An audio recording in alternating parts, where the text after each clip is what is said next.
Well, don't those arpeggios get your heart racing, get you excited in anticipation for another episode of The Grace of Uncertainty, looking beyond the dogma of any religious tradition, including my own, a journey of my own from Anglicanism into Baptist theology, into Pentecostalism, into Nazarene, the holiness movement, and into agnosticism and maybe becoming, shall I say, an agnostic-atheist.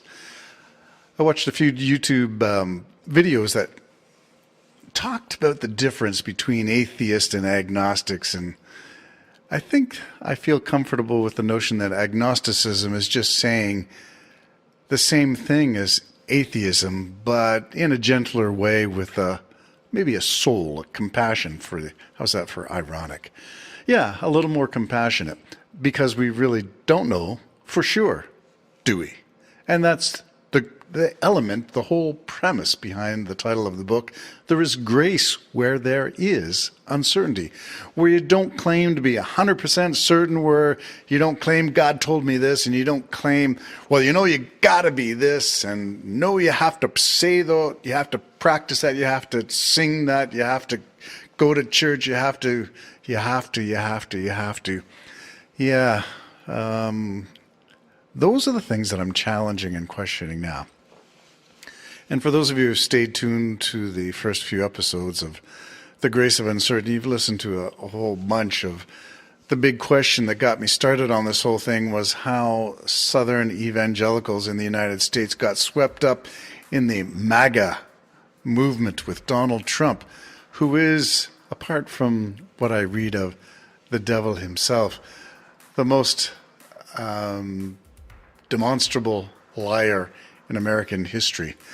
And so with that as my backdrop, I stepped into the sea of uncertainty, where those who are dogmatic and certain, what I think what I've learned now and what I see in the media is talking about great white nationalism, where the church is confused with the KKK, where Jesus riding on a donkey is now sacrificed on an altar of money and power, and Billy Graham's great crusades of evangelism have now been seconded and taken over by the prosperity gospelers and trading it all away for filthy lucre. Well, all of that is in those first few chapters in my exploration of what difference does it make if you are uncertain in all these things. And by uncertain, I'm not talking just about Christians. I'm not talking about the Bible. I'm not talking about the New Testament or the Old Testament, or making a distinction. I'm talking about all the traditions of religious belief, where the claims of belief cannot be substantiated by anything or verified by anything that would be approaching what I would call a scientific proof. And if you can't prove it, you're just claiming it. And if you're just claiming it, it's just belief. Will it do anything for you? Well, those who claim to be born again would say, yeah, it's getting me to those pearly gates and an eternity in heaven. And as I used to sing in children's choruses, there's one door and only one, and yet its sides are two, inside and outside. On which side are you? Well, I don't believe in the door. I don't believe in the door swinging one direction. You're going to be inside if you choose, and outside if you do not choose to be on the inside. Exclusion doesn't seem to me to work very well. And so I'm looking for ways to understand the evolution of humanity without the constraints and the shackles placed upon it by ancient cultures and traditions, with no evidence. Simply, these things are written down by someone, by some people, for some purpose, whether they thought it was genuinely to serve the will of their perception of God at that time. Well-intended or not, it's pretty exclusive. It's an old white boys club in many traditions. And if you go beyond that into the Eastern mystical traditions of Islam, Hinduism, Buddhism, then maybe you got some other things mixed in there as well. I'm not sure that they're all culturally derived, but perhaps. My point in all of this stuff is to say, ask questions, look for proof and evidence. And if you can't find it, then perhaps you need to readjust either A, your questions, B, your beliefs, or C, what you really are looking for in terms of accomplishing in your life through your belief system. I would rather go through life asking all the questions and finding few answers with certainty than I would to go through life with what I believe to be certainty, excluding so many people because of what I chose to believe as truth. So, if Jesus was to come back and redo the New Testament and miracles and the way he approached things, I'm not sure that we'd end up with the church that we see running around the planet these days. I'm thinking from what I know of the teachings of Jesus throughout the New Testament writings, though I do not accept those as the infallible Word of God communicated in perfection exactly with not one jot or tittle, one iota or omega, a letter, a dot within punctuation. I don't believe any of that anymore. And I'm wondering for how long people were kept subjugated in these silos of belief perpetuated by a religious caste who maybe believed they were doing the right thing, but it gets messy in the 20th century, gets messier by the 21st century, and I'm thinking it's time to revisit all of those things. And I know I've got a couple of books that I keep harping on. The Good Thinking book, which is talking about doing things logically and asking the tough questions. And there are other books that I've referenced along the way as well. Jesus and John Wayne, how the gospel in the prosperity movement seems to have been taken over by a prosperity Jesus who's riding on some kind of a white stallion as opposed to the humility of the donkey entering the city of Jerusalem. And of course, mixed in all that stuff is a bit of an examination of evolution and looking at the idea that the rainbow, which was the sign and promise of the divine, has been unwoven by the scientific revolution and by the analysis of science, and especially the rainbow through the prism, separating the colors and being able to reproduce it. Yeah, I'm sort of with the grace part of all of this stuff where I'm not willing to throw everybody under the bus. I'm willing to say, let's have a discussion about it. Let's talk about it rationally. Maybe we should pursue enlightenment instead of revealed dogma. How does that? Pursue enlightenment, which is logical clarity of thought, instead of revealed, which means you believe that God, the divine being, creator, omnipotent, the God of all the omnis, omniscient, omnipresent, all of these omnis. The Bruce Almightiness is what I refer to, Jim Carrey's character. Yeah, if you got the almightiness, then it raises a lot of questions. If you're that almighty, why do you need a sacrifice? Whether we talk about Ishmael or we talk about the Abrahamic code and covenant. Who did Abraham sacrifice? Isaac or Ishmael? And depending on your belief system, you get a different answer. Depending on which source document you refer to, you get a different answer.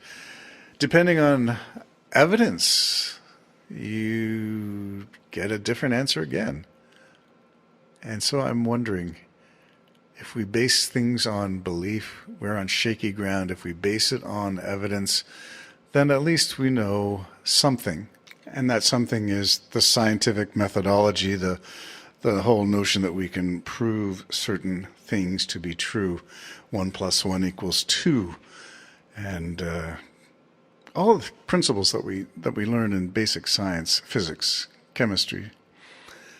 That knowledge is the foundation upon which we question the miracles, because the miracles are ascientific. They're non-provable. We can't go back and find the evidence of the empty tomb. Sure, you can find a tomb. Maybe you can even find a rock that used to cover the tomb, but the rock is no longer covering the tomb with a shroud of Turin. People thought they found the genetic composition of Jesus on the shroud. It depends on your frame of reference, what you're going to take away from that. The evidence is simply a cave, a hole in the wall, a boulder that's no longer covering that opening. That's the evidence that you have for the resurrection. And if that's the evidence, then you choose what you're going to believe about that. And is that cave the only cave? How do you know that's the cave of Yeshua? And so there's lots of questions. Archaeology today isn't the same as it was in the 1800s, at the very beginning of trying to apply the scientific method towards the Bible and prove that the stories are true. Not that you can prove the stories are true, but you can prove the locations may be true, the names may be true, the ebb and flow of societies, the Philistines, which we couldn't find for a long time. Yeah, you might prove some of this stuff, but do you prove the narrative? For God so loved the world that he gave his only begotten Son. Can you prove that stuff? Or can you prove the theme of any of the religious traditions? Can you prove the effectiveness of mantras? Can you prove that, this guru, this yogi had the truth, that you have to do it this way, you have to recite this? Do you have the accurate teachings of this person or that person? I'd rather not spend my life in pursuit of all those things. I'd rather spend my life smiling, doing a good turn every day, the Boy Scouts motto. I'd rather do something for my neighbor who I know and count that as something better than it was the day before. If you do more stuff, if you treat people kindly, if you share what you have with others who do not have, then you're doing all the things, as far as I am concerned, as a humanist, atheist, agnostic. You're doing all the right stuff to make the world a better place. And that, if we leave it up to your apocalyptic people, then you're sort of looking at trying to create the embers of Armageddon by stoking the flames of hatred, which is really what I see in the MAGA movement and the white Christian nationalist and the racist tendencies of whatever culture, whether you're Russian or North Korean or Chinese, and you're trying to oppress other people who are not exactly like you, do not believe exactly like you. You got some problems there, and the questions are tough to answer. So where am I at this point in my wanderings? I'm looking at, I guess, analogies and looking at the ancient texts, and I'm pretty confident that there are enough questions being raised in biblical archaeology these days to cast a lot of questions towards biblical authority, towards national boundaries in the Middle East, towards claims of divine inheritance, whether you are Jewish, Christian, or Muslim. Your claims, I'm not sure that can be substantiated. And that is why it is important to go with grace to all people. If you choose to be a Muslim, know this, that as long as you are peace-loving and tolerant and giving of yourself for the betterment of others, not slamming them because of what they believe, not casting aspersions on anyone else, not tearing other people down, but if you can live at peace with all people, then you're on the path to redemption. And redemption, I don't mean the Jesus save you and have a come to Jesus moment. I mean redemption of humanity itself. I mean where we're trying to get somewhere different than where we are, where one foot is truly making some progress politically, socially, economically, in terms of social policies, in terms of things that we're going to vote on, to approve, to help guide and govern the various nations of the earth. Maybe even intergovernmental cooperation, such as the UN or WHO or, We've just been through the pandemic. Did we cooperate enough? Or did our lack of cooperation and our finger wagging and blame throwing, did that result in more deaths than needed to occur? COVID-19 is a good event to go back and look at and say, what were the successes? Why were they successful? Did we get along? Did we share knowledge? Did we try to covet it to ourselves and not share it? Did we try to share the vaccines once they were developed, or did we try to hoard them and prevent others from getting them? The whole approach that nations took to a global pandemic is insightful for me. Insightful because I sort of come to my own conclusion that there was not enough other-centeredness in that whole thing. There wasn't at some points, but at some point people became angry and fearful and started to literally throw stones at other people because of what they believed. People did their part, chipped in, participated in community-based solutions. Others took the more rugged, individualistic view of I'm right and I have my rights and you can't make me. Instead of looking at things from a scientific perspective, they poked fun at science. They said there is no consensus, but there will be consensus. And so all of that stuff is wrapped up in the next section of the book. Using the analogy of the black raven, if you haven't heard it, you can look it up, where you make the claim and then you have to find the evidence for it. The claim is all ravens are black.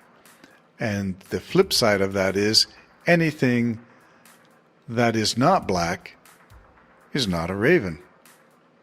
And you can go through this logical experiment and realize that you can tie yourself in knots trying to prove a claim that cannot be proven without evidence.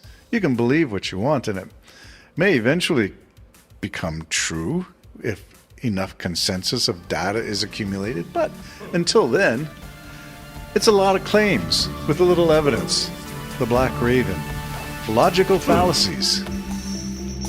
The belief system that we have used to get us this far may not be sufficient. Religion may be toxic for your health. Poison. I said religion is poison.